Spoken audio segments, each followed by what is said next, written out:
firmes y adelante, Señor.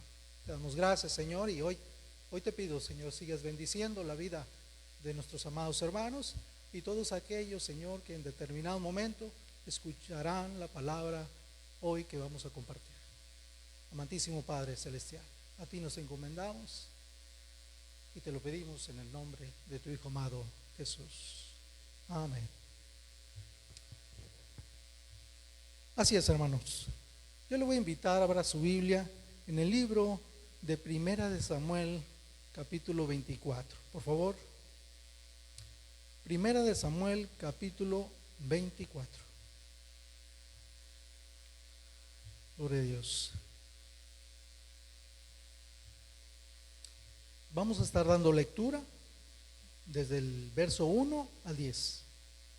Primera de Samuel, capítulo 24, verso del 1 al 10. Y dice de la siguiente manera: Cuando Saúl regresó de perseguir a los filisteos, le informaron que David estaba en el desierto de Engadi. Entonces Saúl tomó consigo 3 batallones de hombres escogidos de todo Israel y se fue por los peñascos de las cabras en busca de David y de sus hombres. Por el camino llegó a un redil de ovejas y como había una cueva en el lugar, entró allí para hacer sus necesidades. David estaba escondido en el fondo de la cueva con sus hombres. Y esto le dijeron: en verdad, hoy se cumple la promesa que te hizo el Señor cuando te dijo: yo pondré a tu enemigo en tus manos para que hagas con él lo que mejor te parezca. David se levantó y, sin hacer ruido, cortó el borde del manto de Saúl, pero le remordió la conciencia por lo que había hecho y les dijo a sus hombres: que el Señor me libre de hacerle al rey lo que ustedes sugieren. No puedo alzar la mano contra él, porque es el ungido del Señor. De este modo David contuvo a sus hombres y no les permitió que atacaran a Saúl. Pero una vez que éste salió de la cueva para proseguir su camino, David lo siguió, gritando: Majestad, Majestad. Saúl miró hacia atrás y David, postrándose rostro en tierra, se inclinó y le dijo: ¿por qué hace caso su majestad a los que dicen que yo quiero hacerle daño? Usted podrá ver con sus propios ojos que hoy mismo en esta cueva el Señor lo había entregado en mis manos. Mis hombres me incitaban a que lo matara, pero yo respeté su vida y dije: no puedo alzar la mano contra el rey, porque es el ungido del Señor. Amados hermanos, puede tomar su lugar. Gloria a Dios. Bendito sea el nombre del Señor. Como seres humanos no somos perfectos.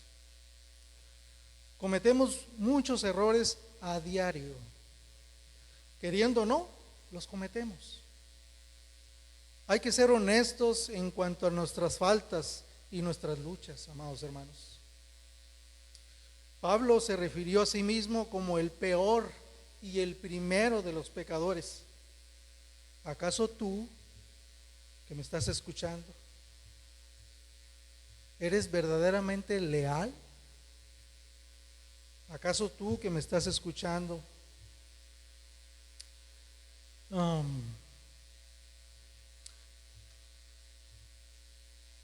acaso tú eres verdaderamente leal, hermano? ¿Acaso tú no tienes problemas con contener tu lengua? ¿Acaso usted honra a todas las personas tratándolas con dignidad y respeto? Todos cometemos errores. Esa es la pura verdad. Bueno, esta noche Esta noche trataremos 3 puntos a resaltar de estos versículos que acabamos de leer. Espero de todo corazón esté usted atento y le permita que el Espíritu Santo hable a su vida, porque hoy es un día especial. El primer punto a tratar viene a ser una pregunta para abrir el tema. ¿Por qué Saúl intentó matar a David en varias ocasiones? ¿Por qué? Bueno, después de derrotar a Goliat, David se convirtió en un héroe nacional. Esto inquietó el corazón de Saúl y posteriormente de este suceso, a David se le invitó a vivir en casa de Saúl, donde trabajó estrechamente y colaborando con el rey Saúl, y donde se hizo gran amigo de su hijo Jonatán. No obstante, Saúl empezó a sentir celos. Saúl empezó a sentir celos de la popularidad de David. Y es ahí cuando empezó a planear matarlo, deshacerse de él, e hizo que también sus enemigos, los enemigos de David, también lo intentaran matar. En el libro de Samuel, 1 Samuel, del capítulo 18 al 23, vemos cómo Saúl intenta quitarle la vida a David, y como éste sigue huyendo y ocultándose para que Saúl no cometiera eso contra él. Los celos y la envidia afectan la salud. ¿Sabía usted eso? Afectan nuestra salud. Si tú eres una persona que no puedes contener tus celos, la envidia hacia tal o cual persona, eso te viene a afectar primeramente a ti y posteriormente a la persona que le está celando, pues, ya sea tu pareja o simplemente algún compañero de trabajo que le tenga celos, envidia. Amado, tenemos que ponernos a pensar que los primeros que afectados somos nosotros. Afecta nuestra salud, y lo primero que te viene a afectar los celos y la envidia es que vienes a empezar a desarrollar enfermedades como la ansiedad, estrés crónico, depresión, insomnio. Eso por decir solo algunas. Cuando nos referimos a los celos y la envidia, estamos hablando de sentimientos y emociones. Estos sentimientos y emociones están muy dentro de toda aquella persona que los sufre. Esos sentimientos están en lo más profundo de estas personas, y esto pueden interferir en su paz y también en su felicidad. Una persona celosa, una persona envidiosa, no tiene paz. No tiene paz. ¿Y quién desea estar perturbada, triste, acongojada, estresada? ¿Quién lo desea? Nadie. Pero muchas de las personas que tienen celos, envidia, a veces no lo reconocen que están cometiendo este grave error, y que tarde que temprano su salud se lo va a reclamar, su cuerpo se lo va a reclamar. En Santiago 3:16 dice: porque donde hay envidias y rivalidades, también hay confusión y toda clase de acciones malvadas. Los celos y la envidia es parte de nuestra naturaleza pecaminosa. Si te preguntas, ¿cómo puedes vencer los celos y la envidia desde raíz?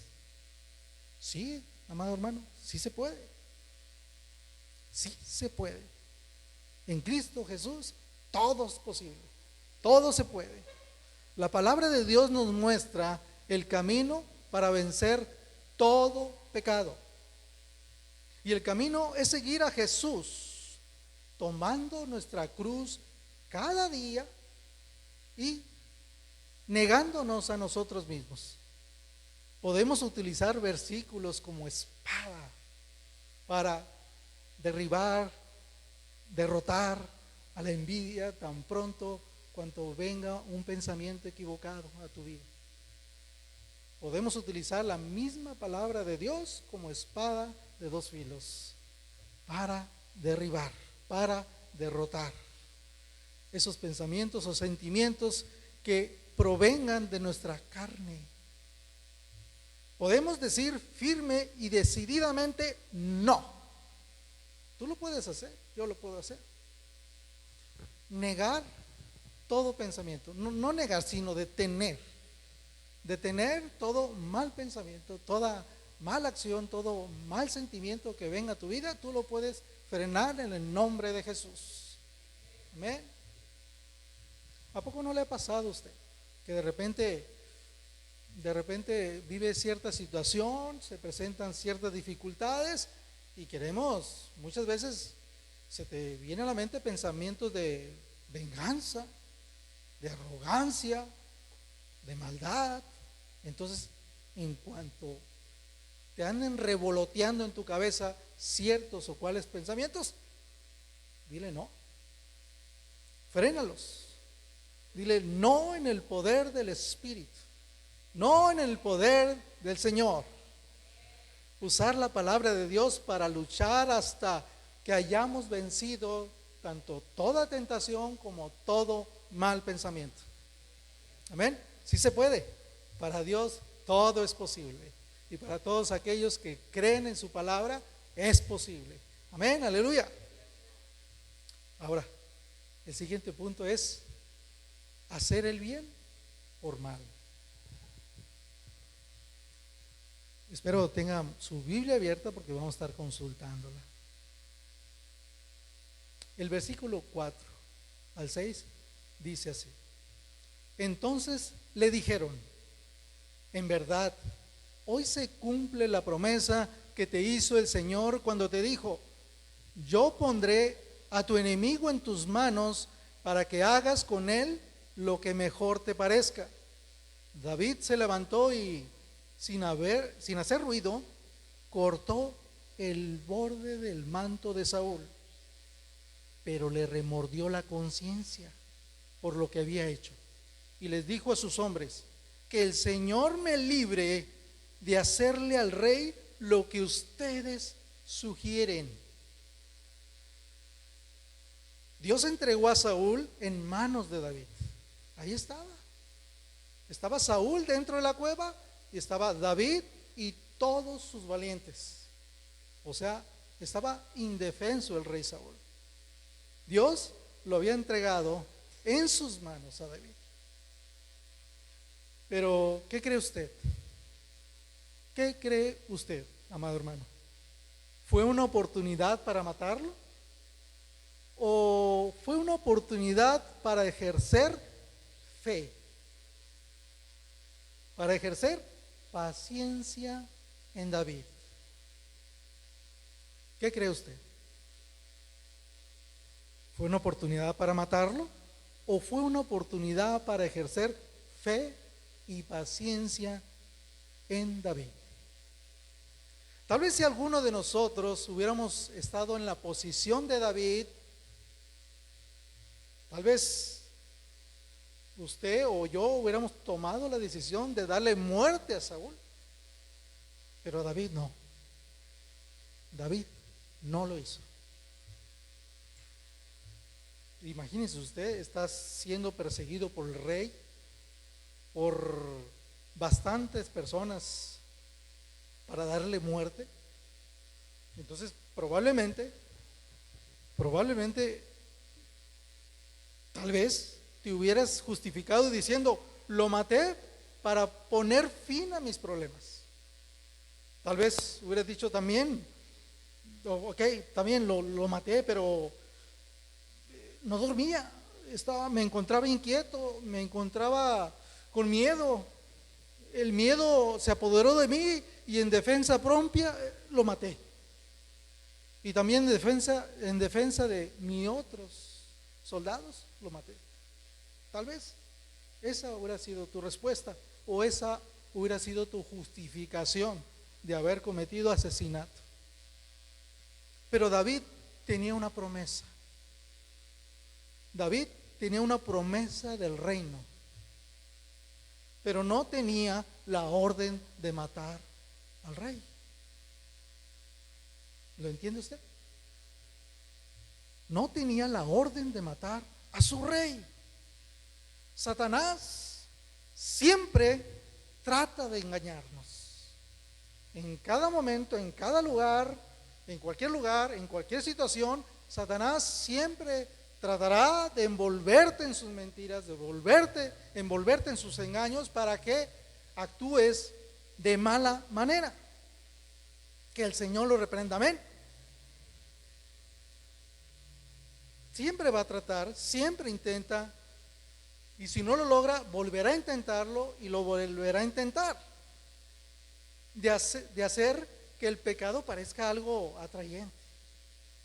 El enemigo, Satanás, el diablo, siempre tratará de hacerte creer que el pecado es atractivo,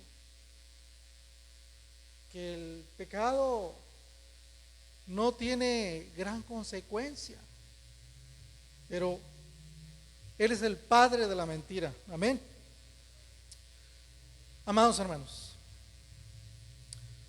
hay formas y hay maneras de actuar y mostrarnos como verdaderos cristianos, como verdaderos hijos de Dios, que es seguir perseverando a pesar de las dificultades, a pesar de los malos momentos por los cuales estés pasando. Persevera, busca del Señor, busca profundamente en las Escrituras y entenderás varios de los propósitos por los cuales Dios nos hace pasar.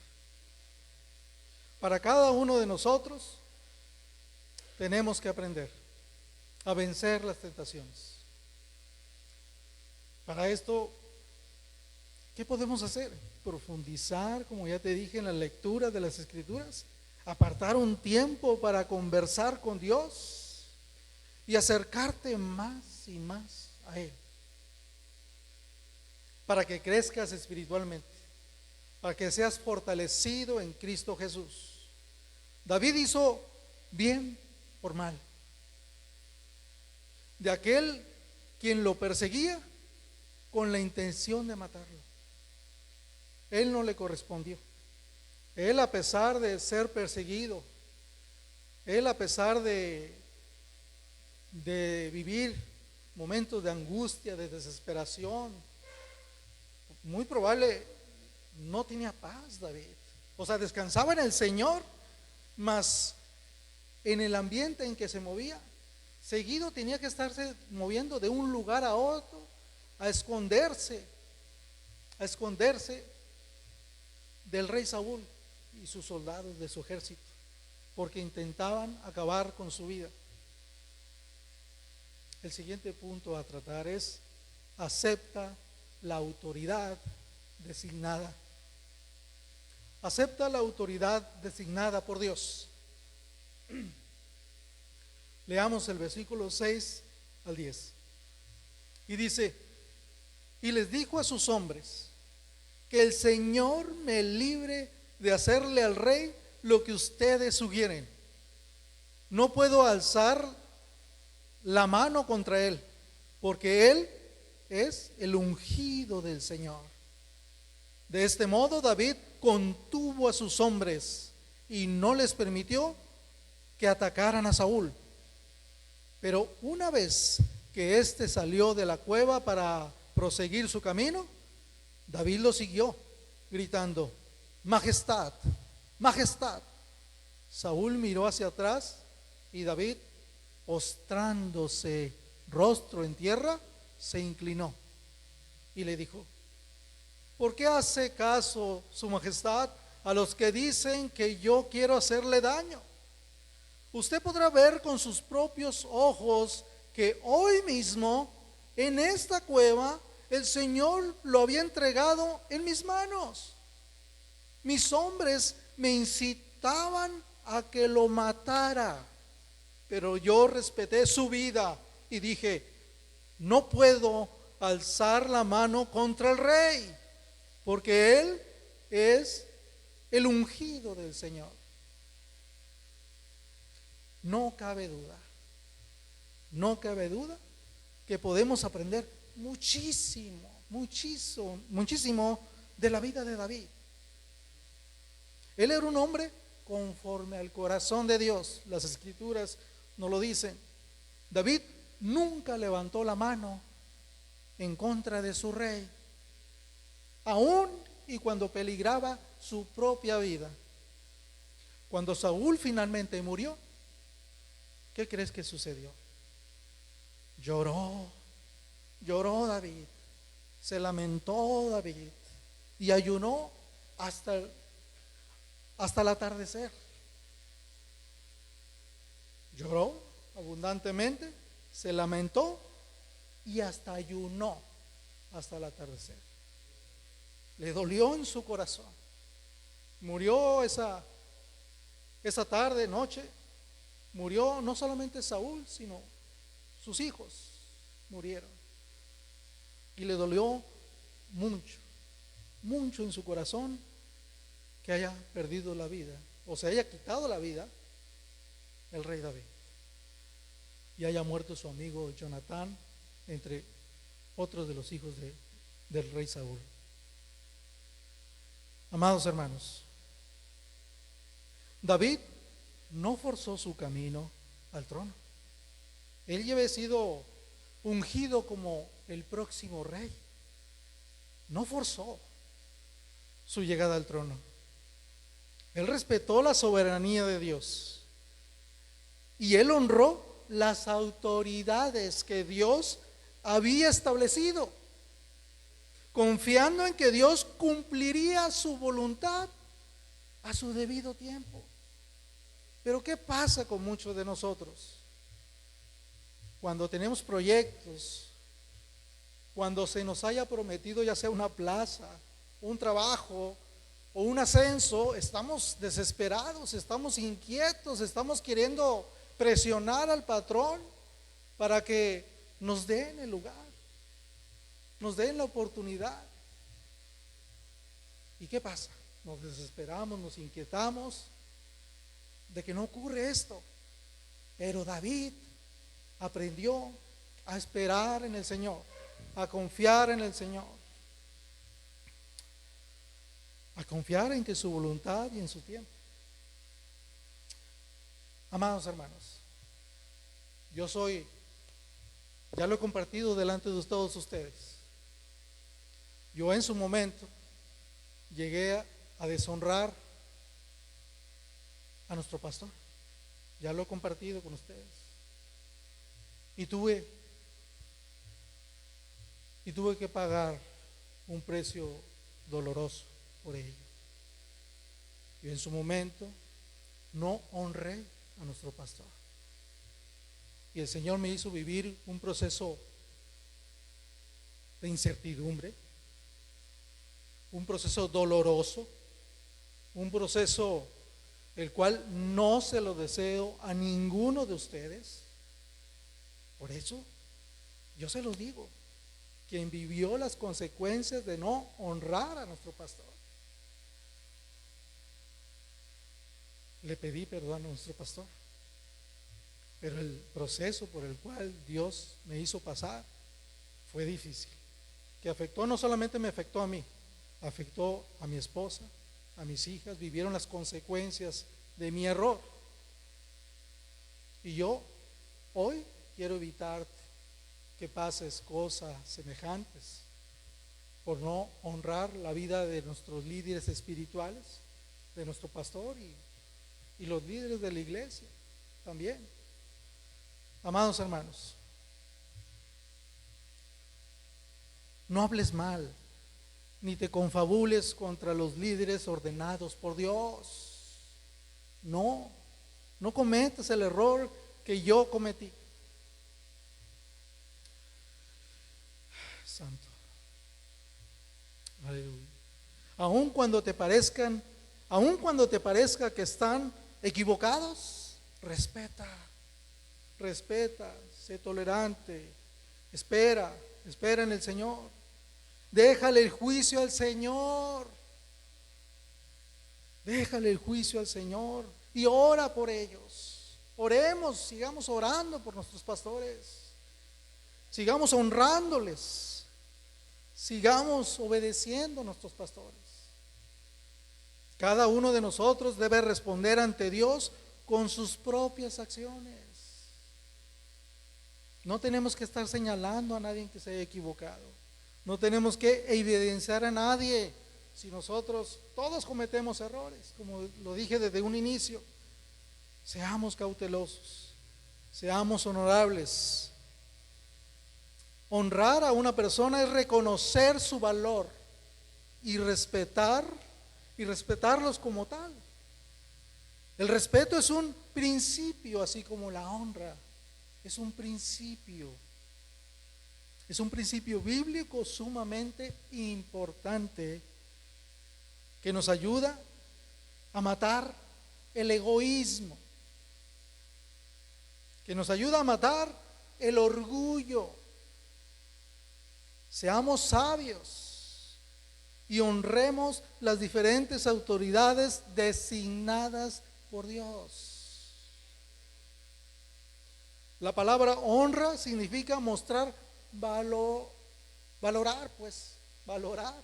valorizar, valorización y consideración hacia una persona. Si no tienes el hábito de honrar a tus hijos, a tu pareja, a tus patrones, a tus padres, a las autoridades espirituales, a las autoridades civiles, toma la decisión de hacerlo a partir de hoy, reconociendo que es un mandato de Dios, es un mandamiento de Dios que debemos honrar, debemos de respetar. Busca a Dios en la intimidad, aparta un tiempo para orar y conversar con Dios, para que tengas la fuerza y la sabiduría para ser humilde, de reconocer que te has equivocado muchas veces, que tengas la sensatez para reconocer y empezar tener la capacidad de otorgar honra. Yo te invito hoy, esta noche, si tú has deshonrado ya sea a tu padre, a tu patrón, a tus hijos, a nuestros líderes espirituales, a nuestras autoridades civiles también, hoy es el tiempo de aproximarte con ya sea el pastor, algún líder, o pasar aquí al altar y pedirle perdón a Dios por tu falta de ética, por tu falta de responsabilidad. Hoy es el tiempo, amado hermano. Hoy es el tiempo de pedirle perdón a Dios y empezar a otorgar honra a las autoridades, a las diferentes autoridades que a quien Dios ha colocado como líderes espirituales o como autoridades civiles o como parte del liderazgo de la iglesia. Amados hermanos, aquí está el altar, aquí está nuestro pastor. Si alguno Dios se haya tratado con usted, no pierda la vergüenza, deje la vergüenza de lado y haga lo que tenga que hacer para beneficio, para su propio beneficio primeramente. Amén. El Señor los bendiga, amados hermanos, y aquí está el altar, por si usted quiere venir y presentarse delante de Dios y pedirle perdón. El Señor está con sus oídos atentos a sus palabras.